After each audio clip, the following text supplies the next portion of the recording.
Halo, assalamualaikum warahmatullahi wabarakatuh. Ketemu lagi dengan Bagus Johan Maulana SKM dalam video tutorial perawatan luka modern. Teman-teman, hari ini saya akan share materi tentang banyaknya kasus amputasi di Indonesia. Dari salah satu sumber yang saya baca menyebutkan bahwa 20% dari diabetes atau orang yang punya diabetes, orang yang menderita penyakit kencing manis atau diabetes itu ada luka di kakinya. Nah, dari 20% itu yang punya luka di kaki, itu 60% berakhir dengan amputasi, 20% berakhir dengan sembuh dirawat oleh tenaga kesehatan menggunakan metode konvensional, 10% dirawat oleh tenaga non kesehatan, tentunya bukan konvensional lagi caranya, tetapi cara-cara yang mungkin di luar dari prinsip-prinsip kesehatan. 80% sembuh dirawat oleh tenaga kesehatan menggunakan metode modern, dan 2% tidak tertolong nyawanya. Nah, melihat dari banyaknya kasus seperti ini, hati saya itu miris gitu loh. Nah, ini seharusnya akan lebih banyak lagi yang terselamatkan. Dari misalkan 60% yang berakhir dengan amputasi. Seandainya di tahap-tahap awal kita sudah melakukan langkah-langkah pencegahan lebih dini, kita sudah melakukan perawatan luka modern sejak ada awal timbul luka-luka waktu masih kecil dan sebagainya. Anda bisa menyimak video saya, Bagus Johan Maulana Cegah Sejak Dini Stop Amputasi. Di situ saya menjelaskan maksudnya stop amputasi itu bukan stop amputasi yang mutlak, tetapi kita melakukan pencegahan terlebih dahulu. Sebelum adanya vonis amputasi, sebelum adanya vonis ya, kita melakukan beberapa pencegahan-pencegahan seperti apa. Nah, seperti itu. Artinya saya bukan merupakan sebuah misi yang kontradiksi dengan spesialis bedah dan sebagainya. Memang amputasi yang merupakan sebuah indikasi untuk menyelamatkan nyawa seseorang, untuk mengurangi infeksi lebih lanjut, untuk mengurangi kerusakan critical damage dan collateral damage yang lebih luas lagi dan sebagainya. Saya tahu itu merupakan sebuah tindakan-tindakan yang memang indikasi medis. Tetapi seandainya kita bisa melakukan pencegahan-pencegahan sejak dini sebelum vonis amputasi, amputasi seharusnya masih bisa dicegah seperti itu. Nah, lalu misalkan 20% sembuh dengan nakes dengan metode konvensional, ya kan?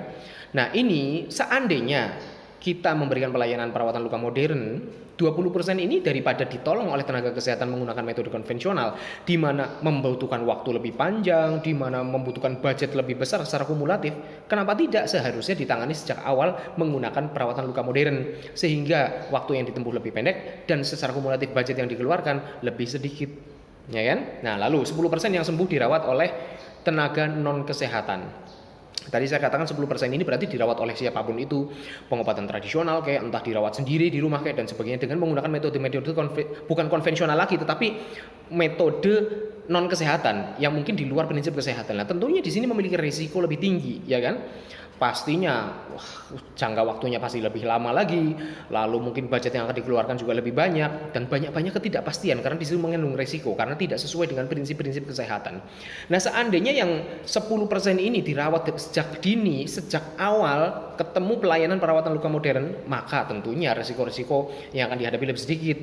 Jumlah uang yang dikeluarkan juga lebih sedikit, waktu kesembuhan juga lebih sedikit. Nah, apalagi yang 2% tidak tertolong nyawanya. Seandainya sejak awal sudah ketemu dengan perawat yang memberikan perawatan luka modern sesuai dengan prinsip-prinsip dan kaidah perawatan luka modern, tentunya nyawa juga bisa diselamatkan. Harapannya seperti itu. Nah, angka ini menunjukkan bahwa pentingnya atau banyaknya kebutuhan di masyarakat tentang perawatan luka modern.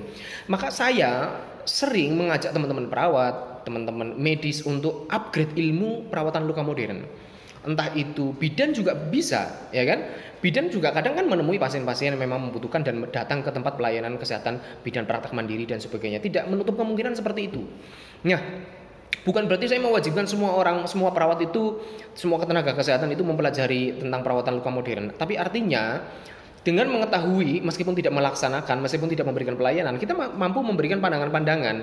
Kita mampu memberikan penilaian kepada sebuah kasus luka bahwa oh ini luka harusnya ditangani di tempat perawatan luka modern. Jangan ke sana, jangan ke sana, jangan ke sana karena kelebihannya banyak dari perawatan luka modern itu bisa mencegah amputasi, bisa lebih cepat sembuhnya, bisa lebih murah secara budget, secara kumulatif dan sebagainya. Itu penting sekali.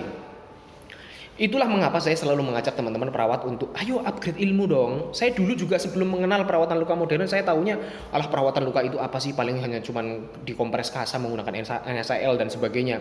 Paling nggak ada ilmu yang upgrade dan sebagainya. Ternyata setelah saya mendalami, wow, it's very complex. Oke? Kompleks. Wah, banyak sekali pertimbangan dan membutuhkan benar-benar pengalaman tinggi untuk bisa merawat luka dengan baik. Nah, oleh sebab itu saya juga kadang diminta untuk ngisi seminar luka. Saya juga kadang diminta untuk disisipkan di materi-materi pelatihan perawatan luka. Bahkan CWSA 3 yang di Kabupaten Tegal itu juga yang mengadakan saya waktu di PMI Kabupaten Tegal. Nah, artinya saya juga support kepada pelatihan-pelatihan, seminar-seminar untuk mencetak tenaga-tenaga perawat baru yang memahami perawatan luka modern. Ini bukan soal membahas tentang kompetitor bisnis dan sebagainya, enggak seperti itu. Saya dalam kali ini melihat sebuah kebutuhan yang lebih esensial lagi. Ini loh, masyarakat ini loh. Ini fakta amputasi, ini fakta kesembuhan, ini fakta yang tidak tertolong nyawanya itu sekian persen. Artinya kebutuhan masyarakat di sini lebih penting daripada saya membicarakan ego mengenai wah ini nanti jadi pesaing dong kalau misalkan saya mencetak perawat-perawat baru yang memahami dan mempunyai kompetensi perawatan luka. No, tidak seperti itu. Saya selalu support pendidikan, pelatihan, seminar untuk upgrade ilmu perawatan luka siapapun itu yang mempelajarinya. Nakes apapun, bisa dokter, bisa perawat, bisa bidan dan sebagainya. Siapapun yang mau mempelajarinya. Oke, kalau bicara masalah rezeki sudah ada yang ngatur. Kalau misalkan itu berbicara tentang persaingan bisnis dan sebagainya, ya tinggal itu pelaku bisnisnya masing-masing. Kalau misalkan Anda mau memberikan pelayanan yang lebih, pelayanan dengan nilai tambah dan nilai manfaat yang lebih, dengan sesuatu yang kompleks, sesuatu yang komplit, sesuatu yang nilai plus, pastilah itu yang akan dicari oleh pelanggan. Seperti itu kalau dalam saya prinsipnya seperti itu. Tetapi saya selalu mengajak teman-teman untuk upgrade ilmu perawatan luka. Kalau Anda belum mengerti perawatan luka, lihatlah informasi di sosial media. Apakah ada pelatihan-pelatihan, seminar-seminar, workshop-workshop atau pelatihan singkat dan sebagainya yang membahas perawatan luka modern, dan ikutilah itu. Karena masyarakat membutuhkan gitu loh. I'm not talking about bisnis ya. Saya bicara tentang pelayanan. Kalau bisnis saya ranahnya bukan di sini. Bukan di video ini saya bicara bisnis. Saya bicara pelayanan perawatan luka modern yang benar-benar dibutuhkan oleh masyarakat sekarang. Demikian banyak amputasi, demikian banyak orang yang tidak tertolong, yang seharusnya bisa kita tolong tapi kita tidak bisa menyelamatkannya gara-gara kita tidak upgrade isi otaknya dengan ilmu perawatan luka modern yang sudah terbukti mampu mencegah sejak dini terhadap tindakan amputasi. Itu yang saya tekankan, dan semoga para tenaga kesehatan tergugah untuk mempelajari ilmu ini lebih dalam lagi. Terima kasih. Assalamualaikum warahmatullahi wabarakatuh.